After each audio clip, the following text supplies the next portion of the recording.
So, what do you do when you are your safety net? I get this question a lot, especially when I talk about money and single women. And I'm really well aware of the fact that many of us do not have another safety net. There's no plan B. We are the plan B. And I thought it would be useful to talk in this video about the practical things that I have done, especially since working for myself for the last 10 years. Obviously, I am single by choice. I am child free by choice. I'm 37. I moved from the UK to the US, 18 months ago now. So I understand quite a bit about what it takes to provide for yourself as a woman. And I know we're always having conversations about what are our options financially as women. I also see a lot of the times when I talk about the fact that money doesn't come from men, many of the responses are along the lines of, well, what else do we do? What other options do we have? Now, that aside, okay, because I really don't believe that your two options are to be broke or broken, okay, as a single woman. But I do think that there is obviously a very practical conversation we need to continue to have as single women, particularly as we age, about money, because ultimately you need money. That is a fact of the matter, right? And so let's talk about what happens or what you do when it comes to money when you are your safety net. Now, I will be doing a number of videos on money. You know, I'm never going to stop talking about money, because in order to be well resourced as a woman, you need to have money. You need to be able to put your hand on some money. So I am going to share with you some of the practical things that I have done over the years, and I will be doing a whole series of other videos on this. So if you do have questions, pop them into the comments section. Of course, I will make notes on them, and I will make sure that I come back and answer them. So if you don't have family wealth, if you don't have a husband, you may not be receiving an inheritance, you might not have that much of a community, what do you actually do? So here's the first thing I want you to know is that I didn't build my life from assets. I didn't start with generational wealth either. Okay. I did go to university. I paid for university. The bits around university because I got a student loan in the UK, but I paid for all the other bits around university myself. I went to university, I worked, and I volunteered at the same time because I read law at university. So I needed to make money, but I also had to volunteer as part of the degree, right? So I did go to university. I understand how much of a privilege that is. I also understand that I'm a native English speaker. I'm able-bodied. I was born in the UK. And so I went to university because back then, my goal was to make money. And we're talking of, 20 years ago. And so social media wasn't what it was now. And actually non-traditional ways of making money were not particularly, the expectation of me was that I went to university and got a job. Let's just put it that way. Okay. I always wanted to start a business. I was also always fascinated by money. When I was about 11 years old, we went into a fabric shop in the local area.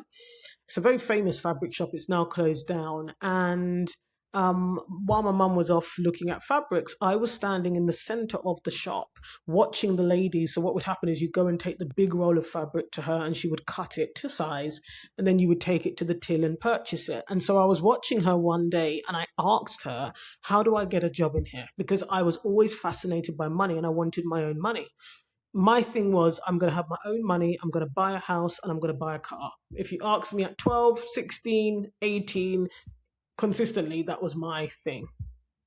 And the lady laughed and she said, look, you're too young to work in here.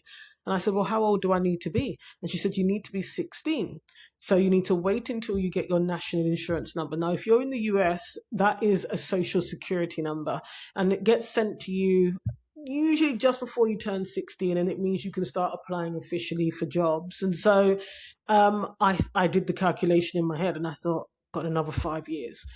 My point is, I've always been interested in making money. I've always wanted to know how to make money. In fact, in my late teens and early 20s, I spent a lot of time going to business courses, business classes, anything free to do with starting a business, running a business. I was there. I used to go up to Excel, which is like a big convention venue where they have lots of these conferences and trade shows and stuff, and they run a lot of free business events there. I used to be obsessed. I'd go to these business events, I'd sit during the talks and learn about franchising and whatnot. I've always wanted to make money on my own terms. And so I knew in my head, especially because I grew up in a single parent family, and I tried to be very open about this because I recognize that my fundamental attitude towards money is coming from a certain place. I do not have any neurological pathways or memories of men giving me money. That's the truth. I didn't grow up with a father. So for me, I do not connect men and money at all. If I need money, I know that it needs to come to me as a result of me making money, right? It's not because there's no man. It's not because a man should be giving me money. I do like to be open about that because I recognize everybody's raised differently. And so for me, when I talk about this, potentially it comes across as trite or dismissive. It really isn't. I have no nervous system, neurological memories in terms of a man giving me money. And so I say all of this to say I had to start like everybody else, right? I went to university, I got a full-time job after university, and I worked in finance out of university. So I did that and I learned a lot, of course, about money. I used to specialize in what they call compliance, but consumer credit compliance specifically. That was my area of specialism. So I understood all there is to understand about consumer credit, how it works, and of course debt in in relation to consumer credit. And so that's what I did for many years. I worked for the Ombudsman Service in the UK, and I worked for big banks in compliance in the UK before I started my own business. And so I did not start with a leg up, is what I'm saying to you. There was nobody I could be like, can you just lend me £5,000? No. I had to learn how to make money. And I was very well aware I would not recommend this because I did just leave my full-time job and think I'm going to start a business. I was young, very naive, very optimistic. This is not the way you should probably do it these days. But I did at the time. I just left my banking job and started my own business. And I had to learn how to sell. Now, that's a story for a different day. I will do a whole video on everything I know about selling and how I make money. There's kind of loads of videos I can do. Like I say, pop any comments into the comment section about that. But when you don't have a safety net, it is very important that you work on your relationship with money, because ultimately you have to come up with the goods. And I'm telling you this as somebody who has walked this and lived this. I have talked before about the multi six figures in debt I was in after I closed the coffee shop business. Listen, okay, I've got a mortgage. There's all sorts of life stuff, okay, that is very much a reality when you do not have a safety net. It's also one of the reasons why I'm telling you now, a man can't ask me for money.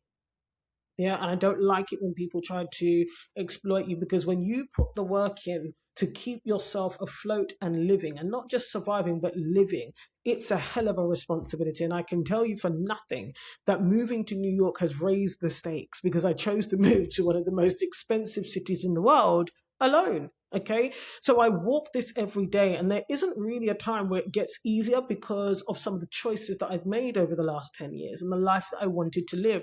So my risk appetite has changed massively as well, I would say, over the last couple of years. So where before I would go all in on a business idea, didn't really care much for savings at the time, was very confident in my capacity and ability to earn money, because it turned out I was good at sales, and I was brilliant at my actual craft. And so when you're brilliant at your craft, that does a lot of selling for you. And obviously I sell to corporate organizations. Again, if you have any questions around that, pop that into the chat box function, you think I'm facilitating a session at work, pop it into the comment section. So, okay. So I just wanted to give you that background, because I think a lot of the time when people are speaking about money, you don't know where they're coming from. You don't know where they started. And unfortunately, I think particularly as women, we often assume that there's some man behind this woman. And whilst it is definitely true that a lot of women are married when they start businesses, it is a little bit misleading when they're like, I started from zero with nothing, when actually you had a male partner that you have chosen to be with who was paying the rent. So you weren't about to be hungry and dry-faced if you didn't make your first sale within the first 30 days. I think that is fair, but at the same time, like I say, it's important to be transparent as possible about where you're coming from. So I've worked for myself now for 10 years. In that time, I have kept a mortgage going. I have purchased a luxury car in cash. I have traveled extensively.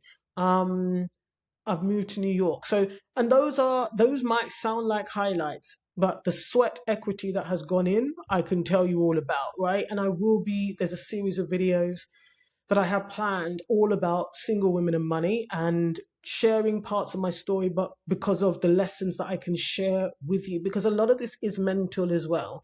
It's really not just about the money, the numbers on a piece of paper or the numbers in your bank account. There's a certain mental fortitude undoubtedly we need to have as single women when we're looking after ourselves and we don't have a safety net. Hands down. Okay. Let's get into the three things in this particular video. Now, by the way, I teach this to women. In January, I taught 78 women around the world who were single how to sell. Now, there are two ways that I sell, and this is the first thing that I had to learn how to do. Okay, when I left that banking job, and this is the thing, the major difference usually between working for an employer and being an employee and working for yourself is this, is that when you're working for yourself, you have to get good at asking people for money. If you don't like asking people for money, if you can't do it, you won't do it, you will not survive independently. You can't be a freelancer and consultant if you can't ask people for money or the opportunity to solve a problem for them in exchange for money. But effectively, what we do 24/7 is ask people for money. When you're in a job, of course, you will negotiate your salary at the beginning of the contract. That's usually what happens. And actually, across the board, a lot of women don't negotiate very often after that, you'll find. And so you're not having to constantly every week, every month, ask somebody to pay you. Generally speaking, you are receiving a salary on a particular date every month, whether that's twice a month or once a month. It is a very different energetic nervous system experience. And so a lot of women, when they make the switch from being an employee to maybe a contractor, freelancer, consultant, it can be a shock. And the effort required to keep making money is a little bit different. And so when I made that move from corporate into working for myself, boy, did I learn in that first year, you need to ask people for money. And so I would end up doing things like, what we call business development calls and never ever asking them for a sale. Like I didn't have a tight sales process where they understood as a stakeholder why we're on the call. And it was clear that we're on the call to explore whether or not we're a right fit. What problems can I help you solve in exchange for money? And so in that first year, I'd spend a lot of time doing some great work, but essentially free. I'll be doing it for free. And it is because I didn't have a firm sales process and therefore I was not asking for money. This is very important. And so when I talk about learning how to sell, I'm not merely talking about just literally going up to someone and asking for money. I genuinely am talking about the process and the mechanics of selling. Now, there are two ways that I sell and have sold over the last 10 years. I am doing a video, by the way, on my different streams of income, and I can compare like what they were 5 years ago to what they are now and, how that all works. But I sell in two ways. Yes, I sell online. My brain just went somewhere else there for a minute. I sell online. Okay, so I sell my IP, my knowledge online. And then I also sell my services, my IP and my knowledge directly to corporate organizations. Now, what does that mean in practice? It means that I contact decision makers in corporate organizations who need problems solved, projects delivered by an expert that can solve those problems. So my job each and every day is to reach out to them and to book what we call a business development call with them. And on that call, we explore what are their priorities in the next quarter, the next year, what problems do they have that they need someone with my expertise to help them to solve. And then, of course, we go through a scoping of work, a statement of work, a contract, an invoice, and that's how we get to the point where I am solving that problem in exchange for money. The second way is I sell online, like I say. Now, these are the two ways that I teach women how to make their own money. And I really can't emphasize enough Okay, these things are not scams or pyramid schemes. I'm just one person. And over the years, by the way, I should have mentioned, I've had full-time employees. Like I've actually had people hired where I paid them a salary full-time. And I've also run an associate model. So I would go in and sell, and then I would get associates to come in and deliver parts of the work. Every single sale I have accrued over the years has been me, start to finish. And there's a few reasons for that. But it means that I've had a lot of practice when it comes to selling my expertise into a corporate organization. And so learning how to sell was critical. Otherwise, the money is not coming to you. Okay. It isn't really a passive skill, but it's also a skill that aggregates in value over time. It's one of the reasons why even when I have a challenging month, like, working for myself, I've gone through periods of sickness, recovery from surgeries, disruptions to my routine. Maybe I'm traveling for work, usually, or for leisure, moving country. These are events over the years I have had to make sure that I trust myself, but I trust in my skills. Now, this is why you need a process quite often, though, because you can't rely on your feelings, okay? As to whether or not you're feeling in the mood to make money. When you're working for yourself, that's not a thing. And so I've been in the trenches, and every now and then, because life is seasonal, I've had to dig deep again and go back to the basics and think, okay, what am I selling? What are my skills? What's the process? Execute on the process. Like, it takes a lot of energy to keep refocusing and recentering yourself, especially in a world with lots of distractions. And I have to remember, you are your plan B, you are your safety net. And so hear me well when I say, when it comes to selling, it's not only if you want to start your own business or create a side hustle. Often you are selling yourself inside your existing employment, okay? When you're negotiating a salary, when you're asking for a pay rise, you're selling yourself. When you go to the interview, you're selling yourself.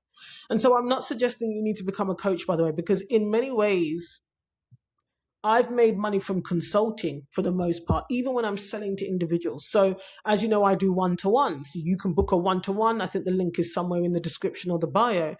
A lot of that is really about consulting and strategic thinking as opposed to coaching. You don't have to become a coach. I am a trained coach, but that's besides the point, okay?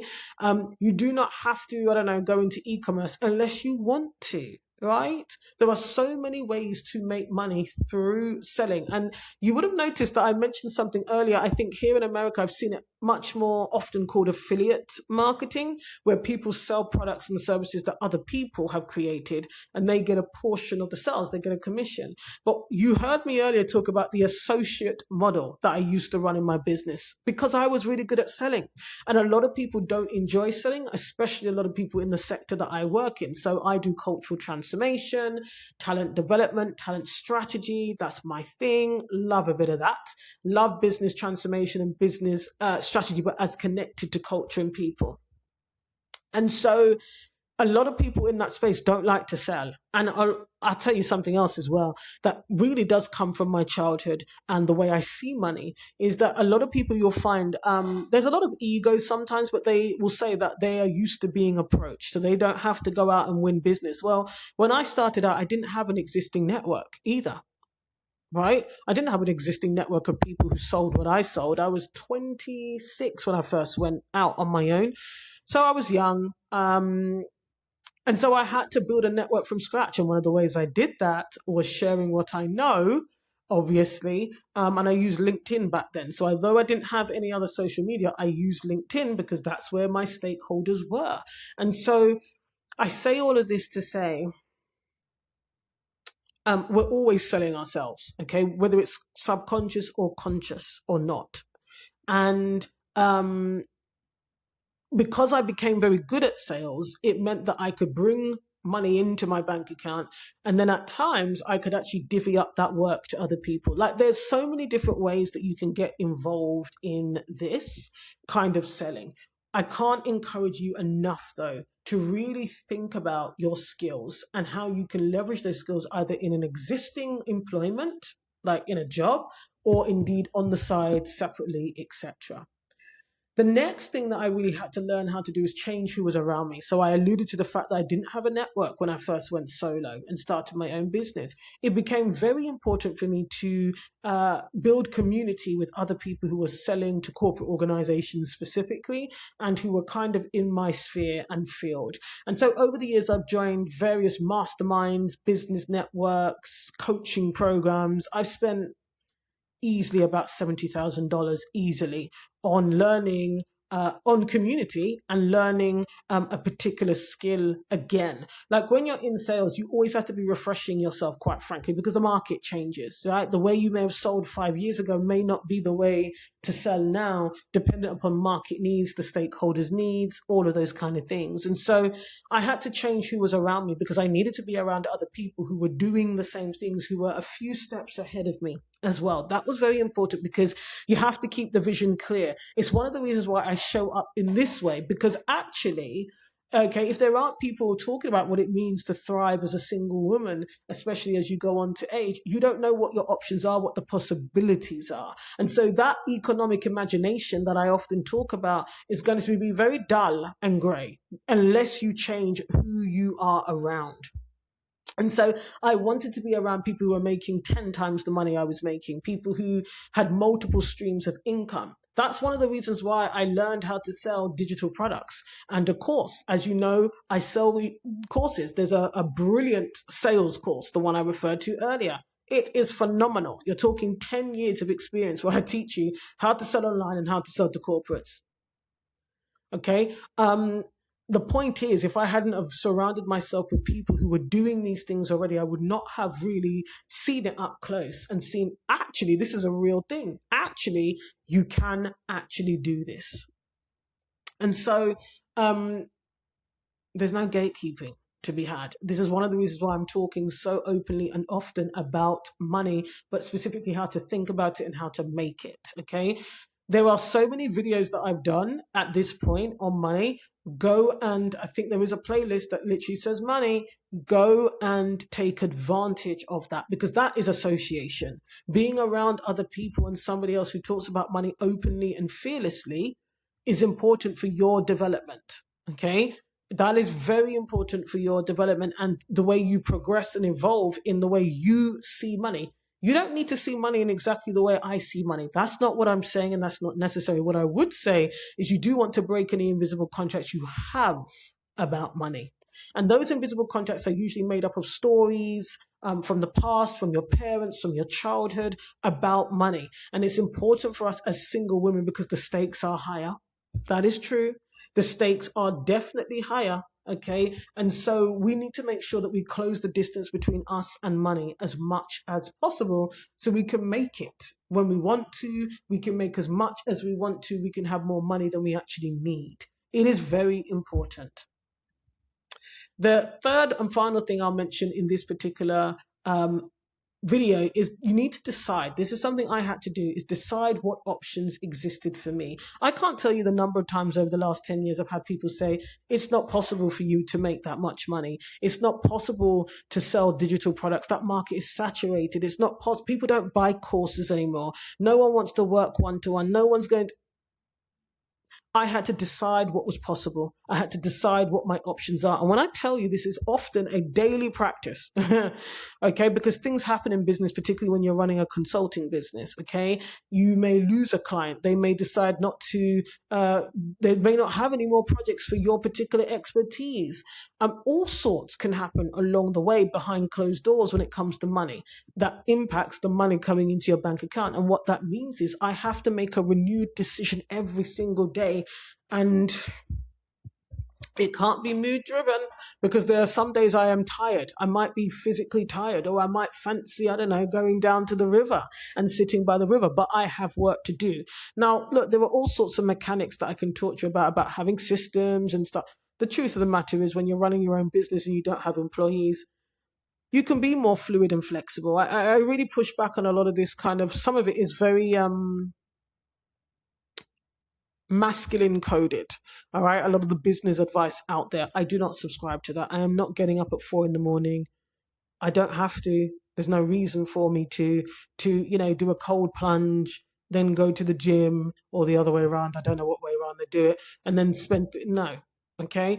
You have to find your own flow, and when you are a single person, your health is critical. Health is all we've got a lot of the time, and it is the foundation to us being able to have the energy to do whatever else we need to do and want to do. And so I would say that I have to, sometimes I go through seasons where I have to make a daily decision that today I'm going to make money. Today I am selling something. Today I am going to invite somebody to work with me.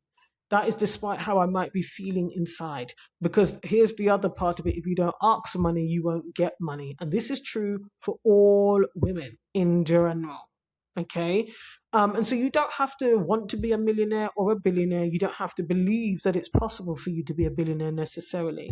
I know a lot of women have lots of thoughts and feelings around that. But what I would say is that without the magical positive thinking, you do have to decide what options are going to be available to you. And if you're somebody who turns down or poo-poos every option that comes your way, you don't want to do this, you don't want to do that, you don't believe in that, you don't think, you are limiting yourself. And the truth of the matter is there are women everywhere right now making money. There are, in different ways. Uber, washing cars, gardening, handy woman tasks, cooking, cleaning, baking. Oh, the number of micro baking businesses I've seen crop up. And I'm not saying this because I think that that is feminine to do. I'm just literally listing the different things that I see women doing to make money. You have to decide that there is an option for you, and then you go all in on that particular option, right? And so this is what I have done, given I don't have a safety net. And I will talk in future videos about the way my approach to money is changing at my age and stage in life. And so what that's going to mean for how I make money and what I do with money, because I'm aware, I want to live a long life. And in 10 years time at 47, I know where I want to be at that stage. Okay. I know how I want to be using my time to make money. So I can't encourage you enough to check out the link in the comments. The sales course is in the link. It's a brilliant one. I go into detail. There's lots of templates in there. Templates, draft messages, there are outlines. So I don't leave anything for you to guess on, because who's got time for that? I'm very specific and detailed in that teaching. So you have a number of videos, and then you also have all of the resources plus the Q&As that came through. I would really encourage you, if you are somebody who is someone who does sell or is learning how to sell or wants to learn how to sell, grab yourself that particular bundle.